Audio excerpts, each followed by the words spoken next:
ನಮಸ್ಕಾರ ಎಲ್ಲರಿಗೂ. ಎಲ್ಲರೂ ಹೇಗಿದ್ದೀರಾ? ಇವತ್ತು ನನಗೆ ಒಂದು ಬೇಜಾರಿನ ವಿಷಯ ಏನು ಅಂದರೆ, ಯಾಕೋ ನನ್ನ ಚಾನಲಲ್ಲಿ ಬೇಗ ವೀಡಿಯೋಸೇ ಅಪ್ಲೋಡ್ ಆಗ್ತಿಲ್ಲ. ಒಂದು ವೀಡಿಯೋ ಅಪ್ಲೋಡ್ ಆಗೋಕ್ಕೆ 20 ಗಂಟೆ ತೊಗೊತಾ ಇದ್ದೆ. ಯಾರಿಗಾದರೂ ಏನಾದರೂ ಸೊಲ್ಯೂಷನ್ ಗೊತ್ತಿದ್ರೆ ಪ್ಲೀಸ್ ಕಮೆಂಟ್ ಮಾಡಿ ಹೇಳಿ. ನನಗಂತೂ ಏನು ಮಾಡಬೇಕು ಅಂತಲೇ ಗೊತ್ತಾಗ್ತಾ ಇಲ್ಲ. ನೆಟ್ವರ್ಕ್ ಇಶ್ಯೂ ಅಂತ ಗೊತ್ತಾಗ್ತಾ ಇಲ್ಲ, ಇಲ್ಲ ಸ್ಟೋರೇಜ್ ಪ್ರಾಬ್ಲಮ್ ಅಂತ ಗೊತ್ತಾಗ್ತಾ ಇಲ್ಲ, ಏನು ಅಂತ ಗೊತ್ತಾಗ್ತಾ ಇಲ್ಲ. ಇದ್ರ ಬಗ್ಗೆ ಯಾರಿಗಾದರೂ ಗೊತ್ತಿದ್ರೆ ಪ್ಲೀಸ್ ಹೇಳಿ. ಹಾಗೆ ನಮ್ಮ ಚಾನಲ್ನ ಸಬ್ಸ್ಕ್ರೈಬ್ ಮಾಡ್ಕೊಳ್ಳಿ. ವಿಡಿಯೋ ಇಷ್ಟವಾದಲ್ಲಿ ಲೈಕ್ ಮಾಡಿ, ಶೇರ್ ಮಾಡಿ. ವೀಣಮ್ಮ, ಏನು ಮಾಡ್ತಾ ಇದೆಯಮ್ಮ? ಏನಿಲ್ಲ ಅತ್ತೆ, ವಿಡಿಯೋ ಅಪ್ಲೋಡ್ ಆಗ್ತಿಲ್ವಲ್ಲ, ಅದಕ್ಕೆ ಯಾರಿಗಾದ್ರೂ ಏನಾದರೂ ಸೊಲ್ಯೂಷನ್ ಗೊತ್ತಿದ್ರೆ ಹೇಳಿ ಅಂತ ಹೇಳ್ತಾ ಇದ್ದೆ. ಓ ಹೌದಾ? ಹೌದತ್ತೆ. ಏನತ್ತೆ ವಿಷಯ ಬಂದಿದ್ದು? ಏನಿಲ್ಲಮ್ಮ, ನನ್ನ ತಂಗಿ ಸಿಟಿನಲ್ಲಿ ಅವಳಲ್ಲ, ಅವಳು ಮನೆಗೆ ಬರ್ತೀನಿ ಅಂತ ಫೋನ್ ಮಾಡಿದ್ಲು, ಅದಕ್ಕೆ ನಿಂಗೆ ಹೇಳೋಣ ಅಂತ ಬಂದೆ. ಓ, ರಂಗಜ್ಜಿ ಬರ್ತೈತಾ ಮನೆಗೆ? ಅಯ್ಯೋ, ನಿನ್ನ ರಂಗಜ್ಜಿ ಅಂತೀಯಲ್ಲಿ ಅತ್ತೆ ಅಲ್ವೇನೆ? ಅಯ್ಯೋ, ಅದು ನಂಗೆ ಅವಾಗಿಂದ ಅಭ್ಯಾಸ ಆಗೋಗ್ಬಿಟ್ಟೈತೆ ಅತ್ತೆ. ಬಿರ್ಬಿರ್ನ ಹೋಗ್ಬಿಟ್ಟು ಒಂದು ಸ್ವಲ್ಪ ಏನಾನ ಒಬ್ಬಟ್ಟು ಇಲ್ಲ ಕರ್ಜಿಕಾಯ ಏನಾನ ಒಂದು ಸ್ವಲ್ಪ ಮಾಡಮ್ಮ. ಆಯ್ತತ್ತೆ, ಮಾಡ್ತೀನಿ.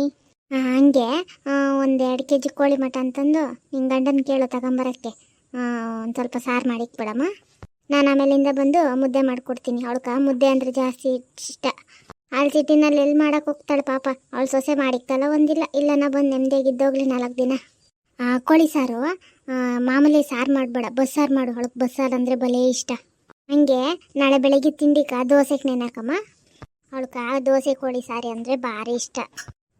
ಆಯ್ತತೆ. ಹಲೋ, ಎಲ್ಲಿದ್ದೀಯ ಅಮ್ಮಯ್ಯ? ರಂಗು ಅಕ್ಕ, ನಾನು ಬಸ್ಸಲ್ಲಿ ಬರ್ತಾ ಇದ್ದೀನಿ. ಅಯ್ಯೋ, ಬಸ್ಸಲ್ಲೇ ಅಮ್ಮಯ್ಯ ಬರೋದು? ನೀನೇನು ಏರೋಪ್ಲೇನಾಗ ಬರ್ತೀಯಾ? ಎಲ್ಲಿ ಬರ್ತಾ ಇದೀಯಾ ಅಂತ ಕೇಳಿದೆ. ನಾನು ಊರಿಗೆ ಒಂದು 5 ಕಿಲೋಮೀಟ್ರ್ ಇರಬೇಕೇನೋ, ಅಷ್ಟು ದೂರದಲ್ಲಿದ್ದೀನಿ. ಬೇಗ ಬಂದುಬಿಡ್ತೀನಿ, ಇನ್ನೊಂದು 10 ನಿಮಿಷ. ಸರಿ ಬಿಡ್ನೆ ಬಾ. ಸರಿ ಆಯಿತು, ಬರ್ತೀನಿ ಬಿಡು. ಇದು ಕರ್ಕೊಂಬರಕ್ಕೆ ಯಾರನ್ನ ಕಳಿಸ್ಬೇಕಾ, ಇಲ್ಲ ಬರ್ತೀಯಾ? ಹೊಟ್ಟೆ ಫನ್ನಿ, ನಾನೇನು ಸಣ್ಣ ಮಗುನಾ? ನಾನೇ ಬರ್ತೀನಿ ಬಿಡು. ಏನು ಪ್ಯಾಟೆಗೆ ಹೋಗ್ಬಿಟ್ಟು ಒಳ್ಳೆ ಪಾರಿನೋಳು ಆಡ್ದಂಗೆ ಆಡ್ತೀಯಪ್ಪ. ಸರಿ ಬಾ ಬಿಡ್ನೆ ಬಾ. ಅಲ್ಲ ನೋಡಿದ್ರೆ ಇವಳನ್ನ ಸೊಸೆ ನೆಟ್ಟು ಊಟ ಹಾಕಲ್ಲ, ಸೊಸೆ ಹಿಂಸೆ ಕೊಡ್ತಾಳೆ ಅಂತ ಹೇಳ್ತಾಳೆ. ನೋಡಿದ್ರೆ ಒಳ್ಳೆ ಪಾರಿನೋಳು ಮಾತಾಡ್ದಂಗೆ ಮಾತಾಡ್ತಾಳೆ. ನಾನು ನೋಡಿದ್ರೆ ಒಳ್ಳೆ ಬಿಚ್ಚೋಲೆ ಗೌರಮ್ಮನ ಥರ ಇದ್ದೀನಿ. ಹೋಗ್ಬಿಟ್ಟು ಏನೋ ಸರಾಗಿರ ನಾನು ಹಾಕ್ತಾನ. ಆಮೇಲೆ ಎಲ್ಲಾರ ಮುಂದೆ ಇದೇನು ಒಳ್ಳೆ ಬಿಚ್ಚೋಲೆ ಗೌರಮ್ಮ ಇದ್ದಂಗಿದೆಯಾ ಅಂತ ಕೇಳ್ಬಿಡ್ತಾಳೆ.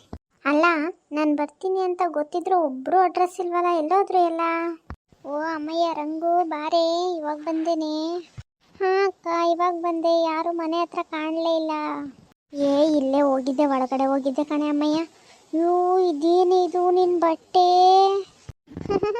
ಇದು ಲೇಟೆಸ್ಟ್ ಫ್ಯಾಷನ್ ಅಕ್ಕ. ಏನು ಫ್ಯಾಷನ್ನೋ ಏನೋ. ಎಲ್ಲೋದ್ಲು ನಿನ್ನ ಸೊಸೆ? ಇಲ್ಲೇ ಒಳಗಡೆ ಅಡುಗೆ ಮಾಡ್ತಾಳೆ ಅಮ್ಮಯ್ಯ. ವೀಣಾ ಬಾಮ ಇಲ್ಲಿ. ಅತ್ತೆ, ಚೆನ್ನಾಗಿದ್ರ ಅತ್ತೆ? ಅತ್ತೆ ಅಂತ ಕರಿತೀಯಲ್ಲ, ಆಂಟಿ ಅಂತ ಕರಿ. ಅಯ್ಯೋ, ನಿಂಗೇನು ಆಗಿರೋದು? ಅತ್ತೆ ಅಂತ ಲಕ್ಷಣವಾಗಿ ಕರ್ಸ್ಕೊಂಡಲ್ಲ, ಅದೇನು ಇಂಗ್ಲೀಷ್ ಅವ್ರಂಗೆ ಆಂಟಿ ಅಂತ? ನಿಂಗೆ ಗೊತ್ತಿಲ್ಲ, ಸಿಟಿ ಕಡೆ ಎಲ್ಲರೂ ಅತ್ತೆರನ್ನ ಆಂಟಿ ಅಂತಾನೆ ಕರೆಯೋದು. ನಿಂಗೇನು ಗೊತ್ತು? ಸುಮ್ಮನೆ ಇರು. ಹಳ್ಳಿಯಲ್ಲಿ ಕುತ್ಕೊಂಡ್ಬಿಡ್ತೀಯ, ಹಳ್ಳಿ ಗುಗ್ಗು.